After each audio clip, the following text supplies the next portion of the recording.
My spoiled, entitled younger sister got pregnant by my older sister's fiancé 3 weeks before their wedding and announced it at dinner. So, we delivered a brutal reality check and slowly destroyed her life.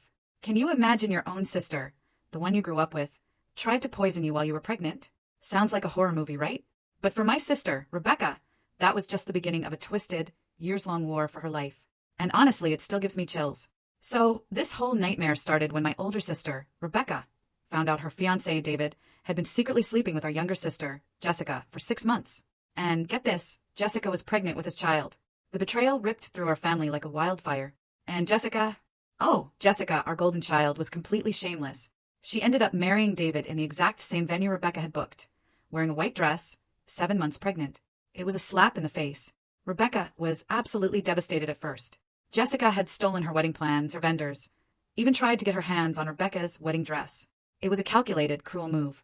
We were incredibly close during that time. We leaned on each other through the raw pain of that betrayal. Eventually, Rebecca, being the incredibly strong woman she is, pulled herself out of it. She met Malik, this brilliant, successful investment banker who understood her past trauma and treated her like the absolute queen she deserved to be. They had this gorgeous destination wedding in Santorini, and I was her maid of honor, standing right by her side. She even invited our parents, despite them attending Jessica's wedding and acting like nothing was wrong. Our parents didn't show up to Rebecca's wedding, which hurt, but it wasn't surprising. A few more years passed, and then out of the blue our parents reached out to Rebecca, practically begging to reconcile. This is where the real storm began. Rebecca, ever the bigger person, agreed to a dinner at our parents' house. She brought Malik, and of course, Jessica was there with David and their 2 kids. From the moment we sat down, Jessica was on. She kept making these subtle, nasty comments about how some people can't have children, knowing full well Rebecca and Malik had been trying with IVF. And then she'd fawn over David, talking about what an amazing father he was. Malik, bless his heart, just quietly squeezed Rebecca's hand under the table, his face a mask. Then, when dinner was served, my parents made a toast. It was supposed to be a moment of peace, right? Wrong. Jessica stood up. "I'm so blessed to have such a beautiful family," she announced, beaming.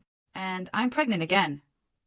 Then, her eyes landed on Rebecca, and her smile turned sickly sweet. "Sis," she purred, "I know it must be hard for you because David chose me, and we have this beautiful family now.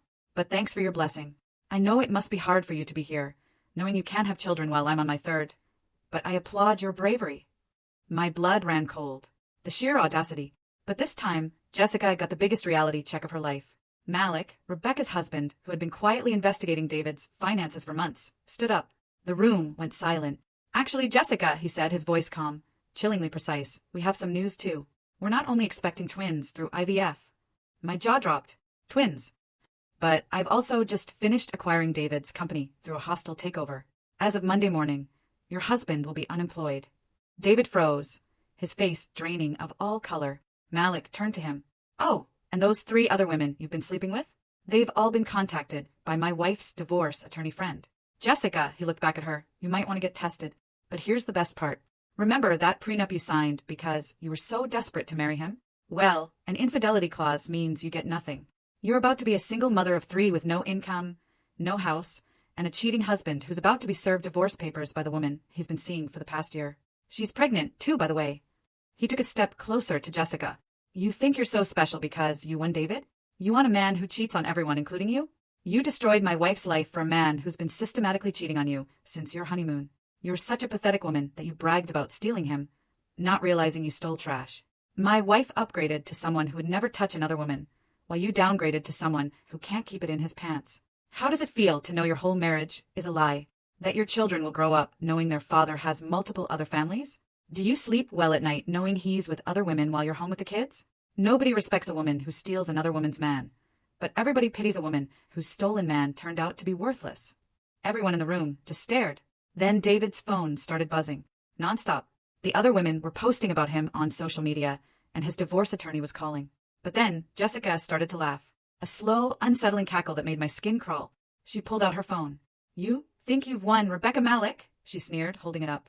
"I've been recording every private conversation you've had in your home for the past 2 years, including the one where you discussed the hostile takeover before it was public information. That's insider trading, sweetheart. And the best part? I have recordings of you admitting to something much, much worse. Something that happened back in college that you thought nobody knew about." Rebecca's face went white. Jessica continued, "So, here's what's going to happen. You're going to call off the takeover. You're going to transfer $5 million to my account, and you're going to smile while you do it. Or I send this to the FBI tomorrow morning.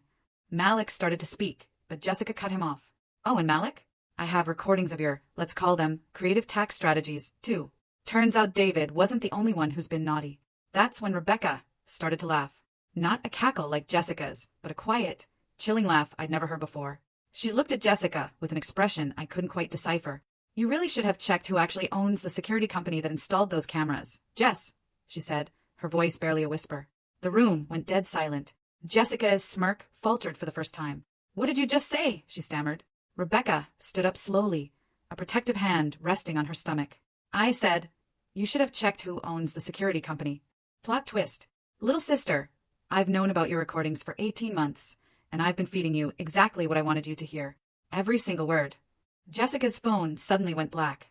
Then mine. Then everyone's in the room. The question is, Rebecca continued, walking towards Jessica, do you want to know what I've been recording in your house? Because I promise you, it's so much worse than anything you think you have on me. Just then, sirens wailed outside.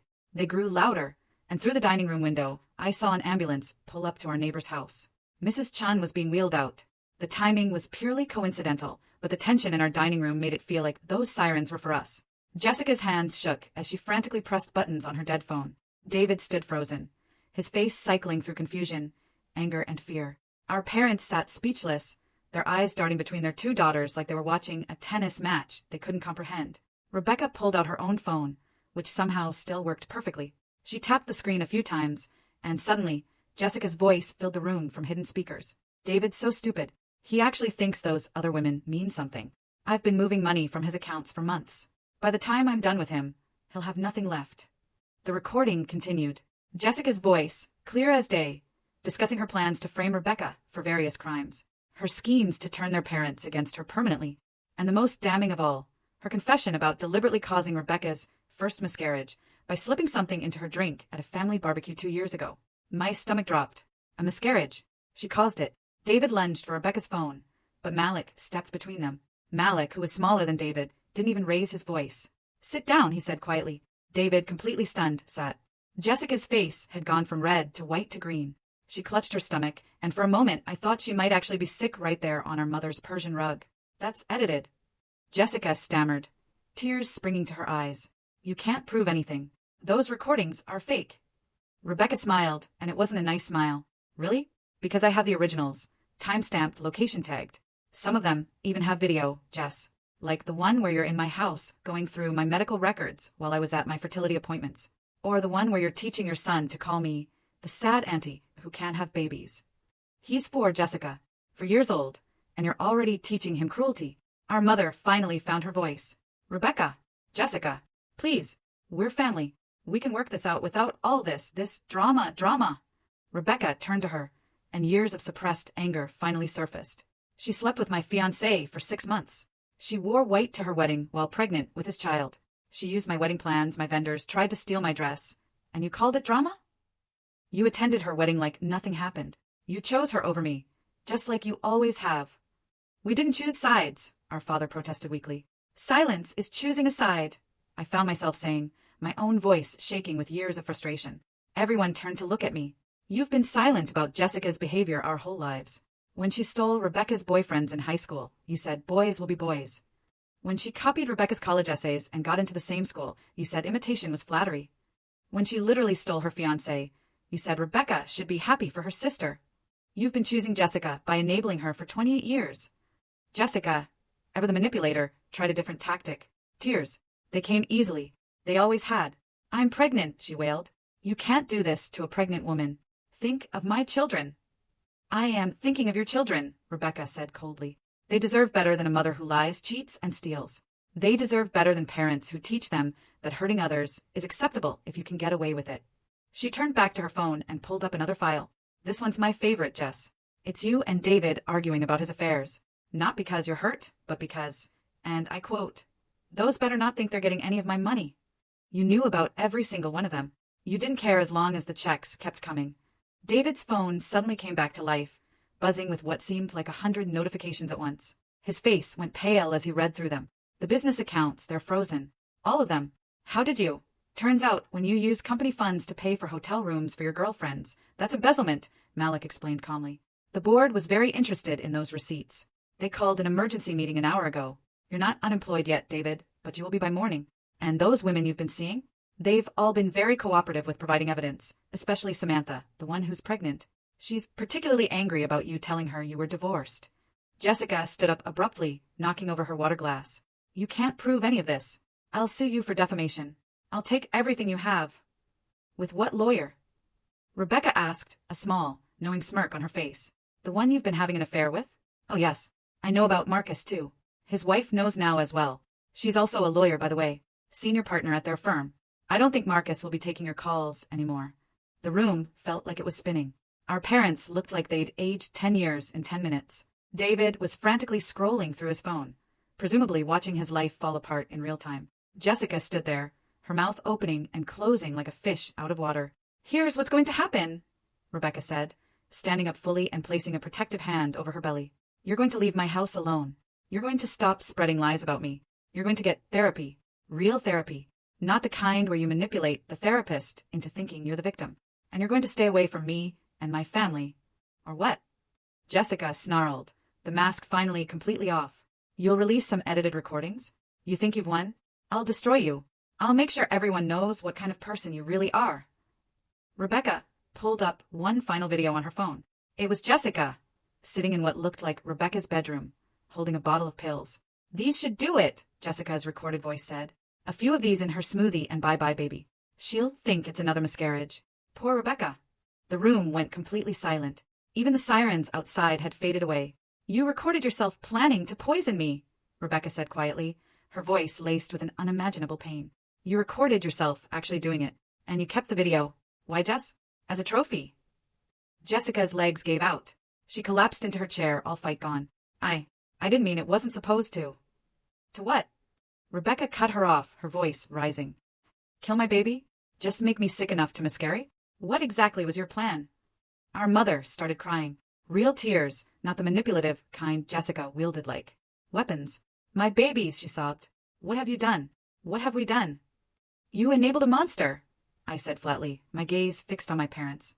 And now you're seeing what monsters do when they think they're invincible. David suddenly jumped up. I need to go. I need to, the lawyers, I have to. He headed for the door, but Malik's voice stopped him. I wouldn't go home if I were you. Samantha's there with her brothers. They're very protective of their pregnant sister, the one you told you were getting divorced to marry. David's face went even paler, if that was possible. He slumped against the doorframe. Rebecca gathered her purse and took Malik's offered hand. We're leaving now. Jess, you have 48 hours to get your cameras and any other devices out of my home. I've already changed the locks, so you'll need to call first. A security team will supervise your visit. Rebecca, please, Jessica whispered, her voice broken. I'm your sister. No, Rebecca said firmly. You're someone who happened to share a womb with me. Sisters don't try to poison each other. Sisters don't steal each other's fiancés. Sisters don't cause miscarriages out of jealousy. You're not my sister. You're just someone I used to know. She turned to our parents, her voice thick with finality. And you two? I'm done hoping you'll choose me. Choose your golden child. Live with that choice. But know that my children will never know you. They'll never know the grandparents who stood by while one daughter tried to destroy the other. As Rebecca and Malik walked toward the door, Jessica made one last desperate attempt. You're recording this too, aren't you? This whole thing. You're just as bad as me. Rebecca paused at the doorway and looked back. The difference is I'm recording evidence of crimes. You recorded yourself committing them. And for the record, this isn't being recorded. I don't need to.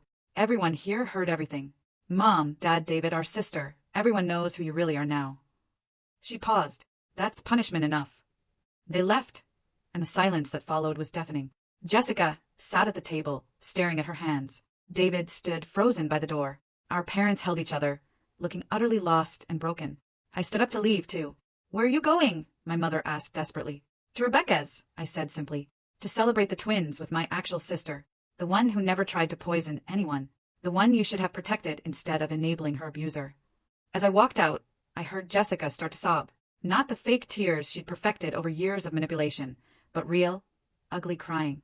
The kind that comes when you realize you've destroyed everything and everyone around you, and there's no one left to blame but yourself. The ambulance was gone when I stepped outside. The neighborhood was quiet, peaceful even. But inside that house, a family was falling apart, and for once, the right person was paying the price. I drove to Rebecca's house in silence, my hands gripping the steering wheel as I processed what had just happened. The quiet suburban streets felt surreal after the chaos we'd left behind. When I pulled into her driveway, Malik's car was already there, and the porch light was on, welcoming me. Rebecca opened the door before I could even knock. Her face showed exhaustion, but there was also relief. We hugged without words, and I followed her inside where Malik was making tea in the kitchen. "How long have you known about the poisoning?" I asked, accepting the cup Malik offered. Rebecca sat down heavily, her hand unconsciously moving to her stomach. 6 months, she said softly. I found the video when I was going through the security footage looking for something else entirely. At first, I couldn't believe it. Even knowing everything Jessica had done, I never thought she'd go that far. The next morning, my phone rang at 6 a.m. It was our mother, hysterical. Jessica had shown up at their house at midnight, demanding they help her. She'd brought the kids, who were confused and crying. David hadn't come home, and Jessica had discovered he'd emptied their joint savings account before the business accounts were frozen. I met Rebecca for breakfast to update her. She listened calmly, stirring her decaf coffee. "She's going to escalate," Rebecca said matter-of-factly. "Jessica never learned how to lose. This is just the beginning." She was right. By noon, Jessica had called me 17 times. The voicemail started pleading, then angry, then threatening. She claimed she had more recordings, more secrets. She said she'd ruin all of us if we didn't help her.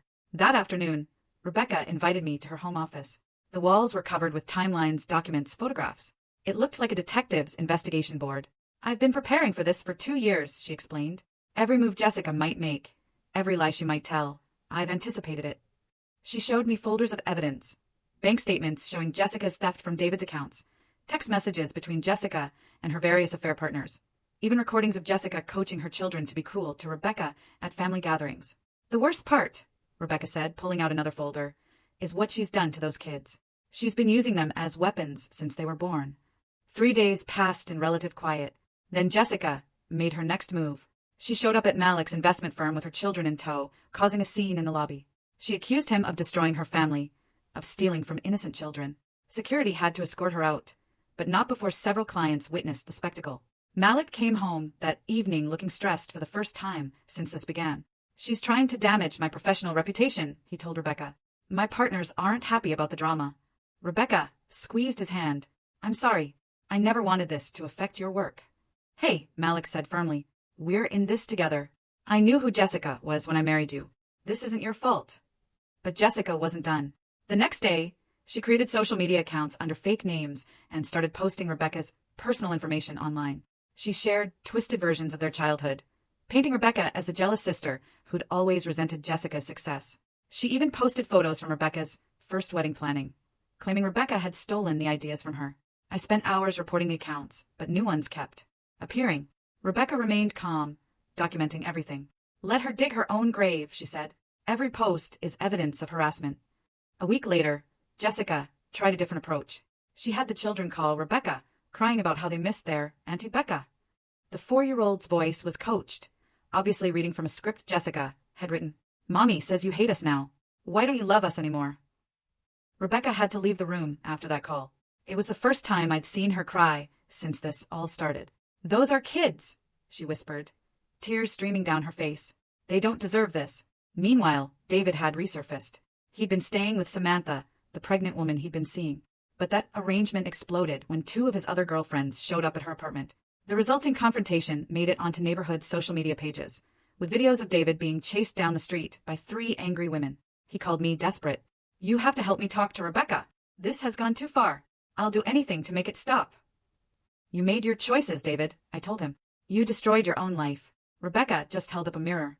Our parents were caught in the middle, housing Jessica and the children while trying to process the revelation about the poisoning.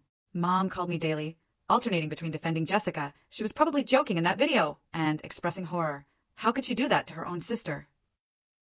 2 weeks into the chaos, Jessica made her biggest mistake. She contacted Rebecca's fertility doctor, posing as Rebecca to try to access her medical records. The clinic had protocols in place and immediately notified Rebecca of the attempted breach. This gave Rebecca the ammunition she needed. Identity theft and attempted access of medical records were serious crimes.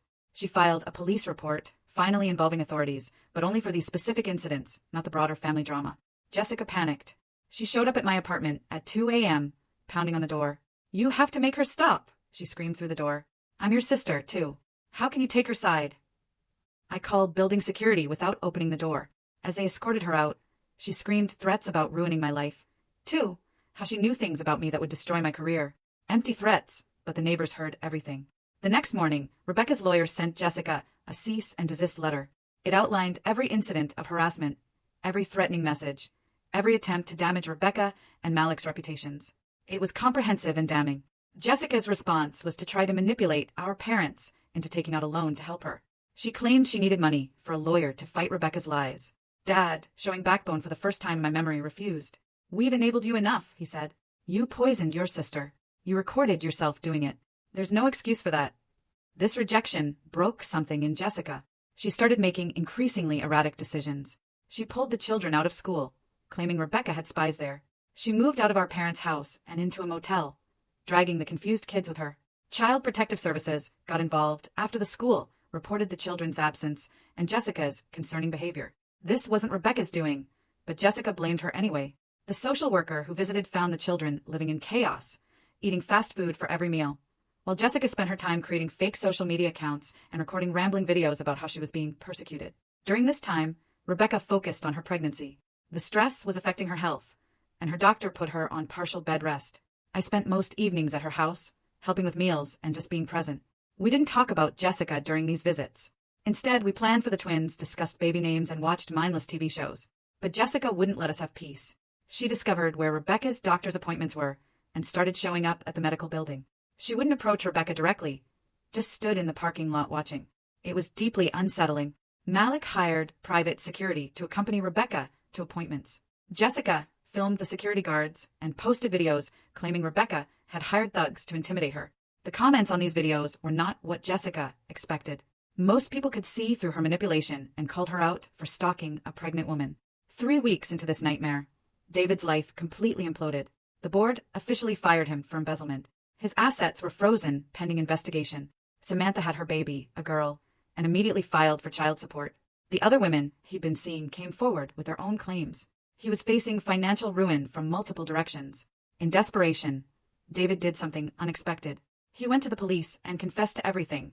His affairs, his embezzlement, even his knowledge of Jessica's plans to harm Rebecca. He offered to testify against Jessica in exchange for leniency on his charges. Jessica found out about David's betrayal when detectives showed up at the motel to question her. According to the police report I later saw, she completely lost control, throwing objects and screaming incoherently. The children witnessed everything. That was the final straw for child services. They removed the children from Jessica's custody, placing them temporarily with our parents while the investigation continued. Jessica blamed Rebecca for this, too, even though Rebecca had nothing to do with it. The night the children were removed, Jessica sent one last message to Rebecca. It was a video of her standing on a bridge, threatening to jump if Rebecca didn't call off the lawyers and give her money. Rebecca immediately called emergency services, who found Jessica at the location and took her for psychiatric evaluation. During Jessica's 72-hour hold, more truth came out. The psychiatrist discovered Jessica had been taking David's ADHD medication for years, mixing it with alcohol and other substances. Her erratic behavior was partly fueled by substance abuse, though it didn't excuse her calculated cruelty. Our parents aged visibly during this period. They attended therapy themselves, finally confronting how their favoritism had created this situation. "We always gave Jessica what she wanted," Mom told me tearfully. "We thought we were keeping peace. We were just teaching her that she could hurt people without consequences." When Jessica was released from psychiatric hold, she found herself truly alone for the first time. David was gone, dealing with his own legal troubles. Her children were with our parents, who now had strict boundaries about her access to them. Her friends had distanced themselves after seeing her social media meltdowns. Even Marcus, the lawyer she'd been having an affair with, had filed a restraining order after she showed up at his house and confronted his wife. She moved into a smaller motel and got a job at a grocery store, her first real employment in years. She continued posting videos, but they became less coherent, more rambling. Her followers dwindled as people lost interest in her manufactured drama. Meanwhile, Rebecca's pregnancy progressed. The twins were growing. Well, despite the stress, she and Malik had turned the spare bedroom into a nursery, painting it soft yellow with white trim. I helped them assemble cribs one afternoon, and for a few hours we could pretend everything was normal. But normal was still far away. Jessica discovered Rebecca's baby registry online and began ordering items to be delivered, but with disturbing notes attached. "For the babies you stole from me," one read. Another said, Hope these replace the ones that didn't make it. Rebecca had to contact every store on her registry to block Jessica's access. It was exhausting having to constantly defend against these small acts of harassment.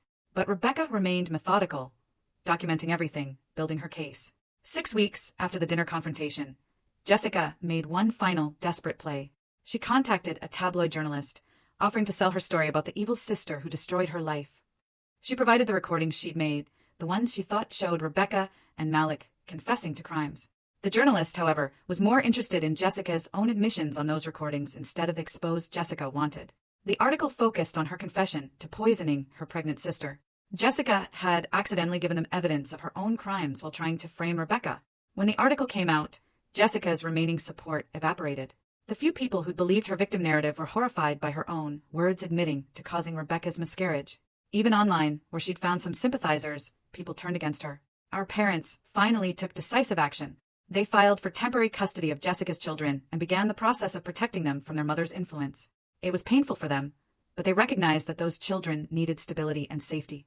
Jessica's response was to violate the cease and desist order spectacularly. She showed up at Rebecca's house while I was there for dinner. She didn't ring the doorbell, just stood in the yard, staring at the windows.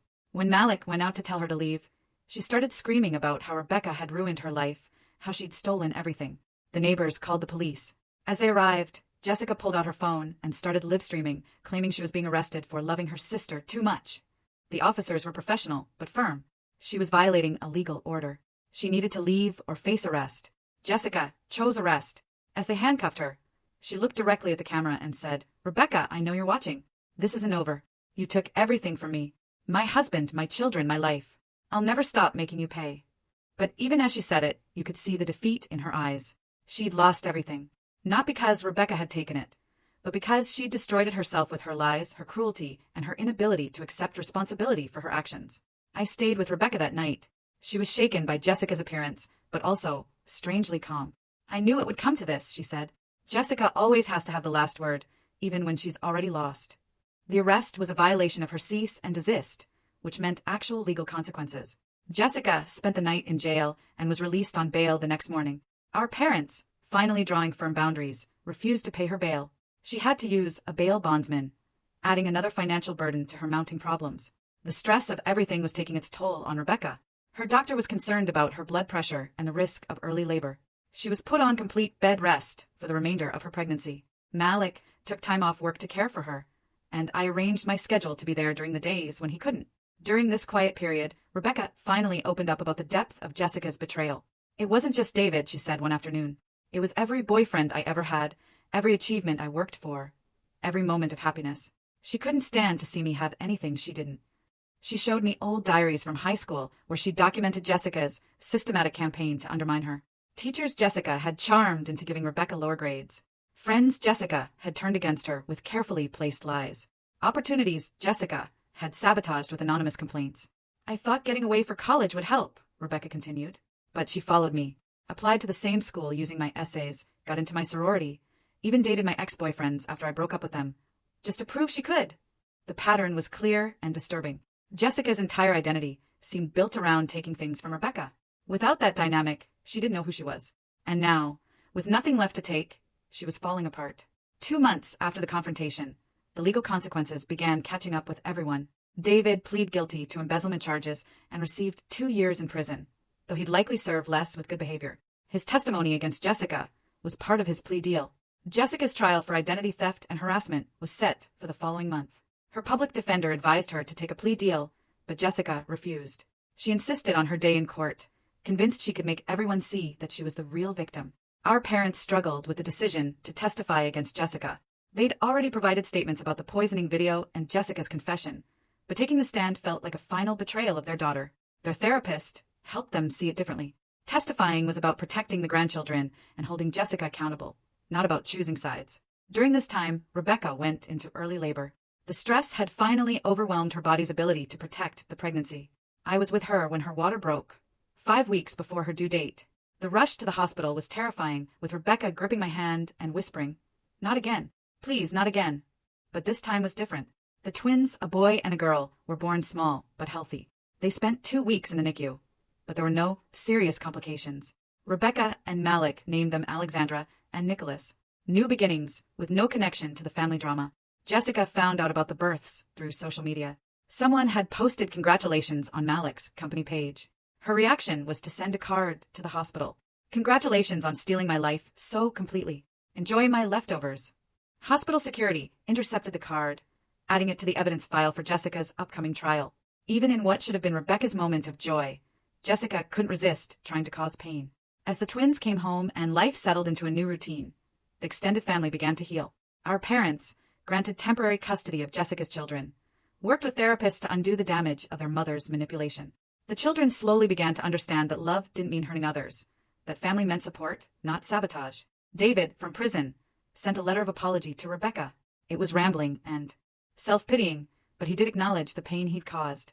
Rebecca read it once and threw it away. He's not worth the energy, she said, focused instead on her babies and her future. Jessica's world continued to shrink. She lost her job after missing shifts for court appearances. Her motel kicked her out for non-payment. She moved in with a distant cousin who hadn't heard the full story, but that arrangement lasted less than a week once the cousin Googled Jessica's name and found the tabloid articles. The night before her trial, Jessica made one last attempt at manipulation. She called her parents, sobbing about how sorry she was, how she'd gotten help and was better now. She begged them to drop the charges, to give her another chance. When they gently refused, explaining that the charges weren't theirs to drop, she exploded in rage, showing that nothing had really changed. The trial itself was swift. The evidence was overwhelming. Jessica's own recordings, meant to blackmail Rebecca, became proof of her crimes. Her social media posts showed a clear pattern of harassment. The identity theft at the medical office was documented and undeniable. Jessica took the stand against her lawyer's advice. She tried to paint herself as a loving sister, driven to desperation by Rebecca's cruelty. But under cross-examination, her story fell apart. She couldn't explain the poisoning video. She couldn't justify the identity theft. Her tears, which had always been her weapon, now seemed hollow and manipulative to everyone watching. The jury deliberated for less than 2 hours. Guilty on all counts. The judge, noting the particular cruelty of poisoning a pregnant woman and the ongoing harassment, sentenced Jessica to 18 months in prison and 3 years of probation. She was also ordered to have no contact with Rebecca, Malik, or their children. As they led Jessica away, she turned to look at Rebecca one last time. The hatred in her eyes was mixed with something else. Confusion, maybe, as if she still couldn't understand how her lifetime of manipulation had led to this moment. Rebecca didn't attend the sentencing. She was home with her twins, building the life Jessica had tried so hard to destroy. When I told her about the verdict, she simply nodded. "It's over," she said quietly. "Finally, it's over." But we all knew it wasn't really over. Jessica would serve her time and eventually be released. She'd have to rebuild her life from nothing, hopefully learning from her mistakes, but possibly just becoming more bitter. The children would grow up knowing their mother had chosen cruelty over family. The scars would remain. Still, as I watched Rebecca cuddle her babies while Malik made dinner, I saw hope. She'd survived Jessica's worst attacks. She'd protected herself and her family. She'd refused to let Jessica's poison, literal and figurative, destroy her chance at happiness. Our family would never be what it once was. The illusion of harmony had been shattered, replaced by something more honest, if more painful. But maybe that was better. Maybe facing the truth, however ugly, was the first step toward real healing. As I left Rebecca's house that evening, I thought about the different paths the two sisters had taken. Rebecca had chosen love, building a life with Malik and their children. Jessica had chosen hate, destroying everything she touched in her need to hurt her sister. The consequences of those choices were now clear. Rebecca was surrounded by love, building a future. Jessica was alone, facing the ruins of the life she demolished with her own hands. It was justice of a sort. Not perfect, not complete, but real. The twins were crying as I reached my car. The normal sounds of a healthy family. Through the window, I could see Malik and Rebecca working together to soothe them. A team united in love and purpose. This was what Jessica had tried to steal, what she'd never understood. Real love wasn't about taking from others. It was about building something together. As I drove away, I knew the hard times weren't over. There would be appeals, probation hearings, and the ongoing challenge of protecting the children from their mother's influence. But Rebecca had proven she could handle whatever came next. She'd faced her sister's worst and emerged stronger. The family we'd grown up in was gone, destroyed by Jessica's choices and our parents' enabling. But from those ashes, something new was growing. A family based on truth instead of pretense, on accountability instead of excuses. It wasn't perfect, but it was real. And for the first time in years, that felt like enough. The morning after Jessica's sentencing, I woke to my phone buzzing with texts from an unknown number. The messages were from Jessica's cellmate sister, offering to deliver messages for a fee. I blocked the number immediately, but more kept coming throughout the day from different phones. Jessica had found a way to continue her harassment, even from behind bars. Rebecca and Malik decided to change their phone numbers, but Jessica's reach extended beyond direct contact. She'd convinced another inmate to have their family members create new social media accounts, posting old photos of Rebecca and David with captions about true love stolen by jealous sisters. The posts tagged Rebecca's colleagues, Malik's business partners, even the pediatrician caring for the twins. Our parents discovered Jessica had been calling them collect multiple times daily, leaving voicemails that alternated between tearful apologies and vicious threats. When they stopped accepting the calls, she started writing letters, dozens of them, sometimes 5 or 6 arriving in a single day. The letters contained detailed plans for what she'd do when released, how she'd get her children back, how she'd make Rebecca pay.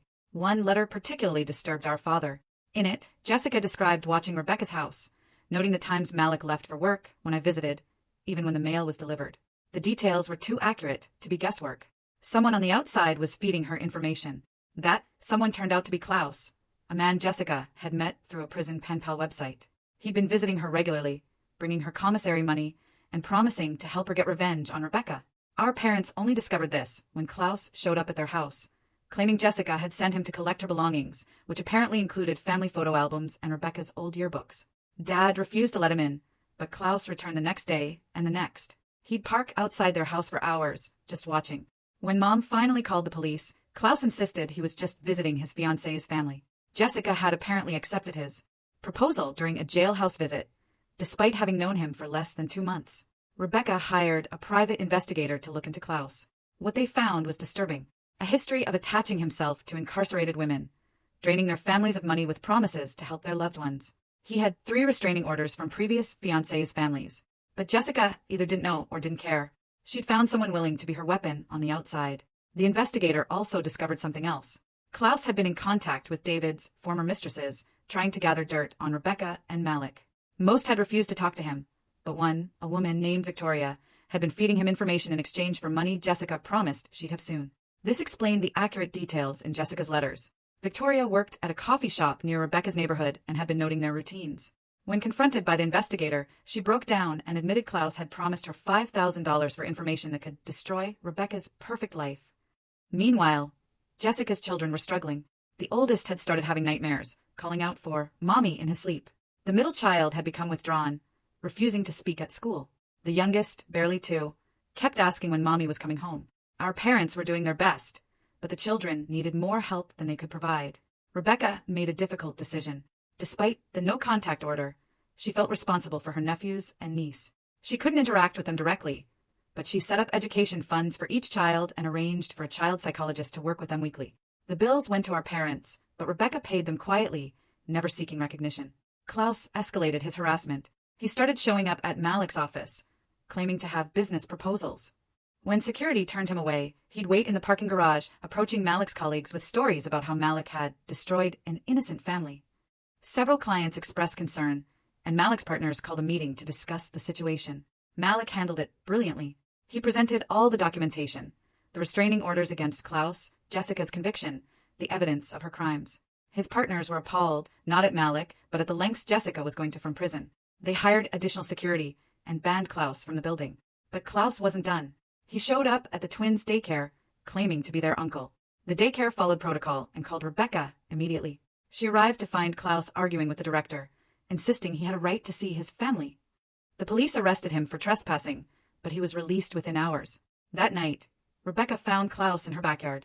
He was taking photos through the windows with a telephoto lens. Malik chased him off, but not before Klaus shouted that Jessica would never stop fighting for what was hers. The security system captured everything, and this time Klaus was arrested for stalking. But even from jail, he managed to cause problems. He'd given Jessica's letters to other inmates, visitors to mail, circumventing the prison's monitoring system. The letters contained photos Klaus had taken. Rebecca at the grocery store, Malik at a gas station, me walking into my apartment building. Our parents were at their breaking point. Mom had developed anxiety attacks, jumping every time the doorbell rang. Dad had started sleeping with a baseball bat beside the bed. They loved Jessica's children, but felt trapped between protecting them and protecting themselves from their daughter's escalating campaign of terror. Then came the breaking point. Jessica's cellmate was released and showed up at Rebecca's house with a message. She stood on the porch, reading from a paper in Jessica's handwriting. I know where the twins go to daycare. I know what time you pick them up. I know the route you take home. Klaus will be watching. Always watching. Give me my children back, or I'll take yours. Rebecca called the police immediately. The woman was arrested for communicating threats, but the damage was done. Rebecca and Malik pulled the twins from daycare, hired round-the-clock security, and installed additional cameras covering every angle of their property. The stress was affecting everyone. Rebecca's milk supply dropped, and she struggled to feed the twins. Malik developed insomnia, checking the security feeds multiple times each night. I started varying my routes to their house, paranoid about being followed. Our parents aged years and weeks, the strain of protecting Jessica's children while fearing their mother visible in every line on their faces. 3 months into Jessica's sentence, she made a mistake. She'd been corresponding with multiple men through prison pen pal sites, promising each of them different things in exchange for their help. When 2 of them showed up to visit on the same day, a fight broke out in the visiting room. Both men were arrested, and Jessica's male privileges were revoked. Without her ability to orchestrate harassment from inside, Jessica grew desperate. She started picking fights with other inmates, hoping to extend her sentence and delay the inevitable. But the wardens saw through her plan. Instead of additional charges, she was placed in solitary confinement for her own protection. Klaus, meanwhile, had violated his bail conditions by contacting Rebecca's family. He was sentenced to 6 months in jail, but not before sending one final package to Rebecca's house. Inside were hundreds of photos he'd taken over months, the family at parks, stores, restaurants. The detail was obsessive, notes written on the back of each photo describing their activities. The prosecutor used the photos to file additional charges against both Klaus and Jessica. Conspiracy to commit kidnapping based on the threat about taking the twins, criminal harassment, stalking by proxy. The charges would add years to Jessica's sentence if convicted. Jessica's public defender convinced her to take a plea deal. In exchange for dropping the kidnapping conspiracy charge, she pleaded guilty to the harassment and stalking charges. Her sentence was extended by 3 years, and she was transferred to a facility 500 miles away, making it harder for her to maintain local connections. Our parents made the difficult decision to file for permanent custody of Jessica's children. The court proceedings were heartbreaking. The oldest child testified via closed-circuit TV about his mother's behavior, describing how she taught him to lie about Rebecca, how she told him, "Aunt Rebecca stole Daddy." The judge granted permanent custody to our parents, with Rebecca and Malik named as guardians should anything happen to them. David, from prison, signed away his parental rights without contest. He wanted nothing to do with the children or the chaos Jessica had created. His only request was that his name be removed from their birth certificates, a legal impossibility that showed how desperately he wanted to erase his connection to Jessica. With Klaus in jail and Jessica's communication limited, life slowly stabilized. Rebecca and Malik maintained their security measures, but began venturing out more. The twins started reaching developmental milestones. First smiles, rolling over, babbling, normal baby things that felt like victories after months of crisis. I helped our parents redecorate Jessica's children's rooms, removing reminders of their chaotic past and creating spaces that felt safe and permanent. The children responded well to stability and therapy. The oldest stopped having nightmares. The middle child began talking again. The youngest adapted quickly, calling our parents grandma and grandpa without prompting. 6 months after Jessica's transfer, we received word that she'd been placed on suicide watch. Not because she was actually suicidal, but because she'd been threatening self-harm to manipulate staff into giving her privileges. The psychiatrist's report was damning. Patient shows no genuine remorse, continues to blame others for her situation, and demonstrates persistent antisocial behavior patterns. Rebecca made another difficult decision. She wrote to the prison offering to pay for Jessica to receive proper psychiatric treatment, not for Jessica's sake, but for her children, who deserved a mother who might someday be capable of healthy relationships. The offer was made through lawyers, maintaining the no-contact order while still extending help. Jessica refused. She sent word through her lawyer that she didn't need help, that Rebecca was the one who needed treatment for her jealousy and vindictiveness. Even faced with the consequences of her actions, she couldn't admit fault. The children continued to thrive with our parents. The oldest joined Little League, the middle child discovered a love of art, and the youngest started preschool. Rebecca and Malik were careful to maintain boundaries, but they included the children in family gatherings, ensuring they grew up knowing they were loved despite their parents' failures. A year into Jessica's extended sentence, Klaus was released. He immediately left the state, apparently finding another incarcerated woman to attach himself to. The restraining orders remained in place, but his departure brought relief. One less threat to monitor. Jessica found new ways to cause trouble. She filed lawsuits from prison, against Rebecca for alienation of affection, against her parents for kidnapping her children, against Malik's company for conspiracy to commit fraud. Each suit was dismissed as frivolous, but they still required responses, still cost money and time. She also began writing a memoir about her wrongful persecution, finding a vanity publisher willing to print it for a fee. When excerpts appeared online, they were so obviously fabricated that even Jessica's few remaining supporters distanced themselves. The book portrayed her as a victim of a vast conspiracy, with Rebecca as the mastermind who'd planned her downfall since childhood. Our parents had to get a restraining order against the publisher when they tried to interview Jessica's children for a sequel. The children's therapist testified that any contact with their mother's delusions would undo years of progress. The judge agreed, placing strict limits on any mention of the children in Jessica's writings. Rebecca's twins grew into curious, happy toddlers. They took their first steps, said their first words, developed distinct personalities. Alexandra was bold and adventurous, while Nicholas was thoughtful and cautious. Watching them grow felt like proof that life could move forward, that Jessica's poison hadn't infected everything. But reminders persisted. Every legal document regarding the children had to be carefully worded to prevent Jessica from finding loopholes. Every school registration required explanations about custody arrangements. Every medical appointment meant updating security protocols to prevent unauthorized access to records. Malik's business thrived despite the early challenges. His partners, impressed by how he'd handled the situation, gave him greater responsibilities. He used his success to ensure financial security for both sets of children, setting up trusts that Jessica couldn't touch even after her release. I found myself becoming the family historian, documenting the truth for when the children were old enough to understand, not to poison them against their mother, but to ensure they had facts when Jessica inevitably tried to rewrite history. The therapist said having a clear, honest record would help them process their complicated family dynamics as adults. 2 years into her extended sentence, Jessica was diagnosed with narcissistic personality disorder by the prison psychiatrist. The diagnosis surprised no one but Jessica, who fired her lawyer for not preventing the evaluation. She continued to refuse treatment, insisting there was nothing wrong with her that getting her children back wouldn't fix. Our parents struggled with guilt.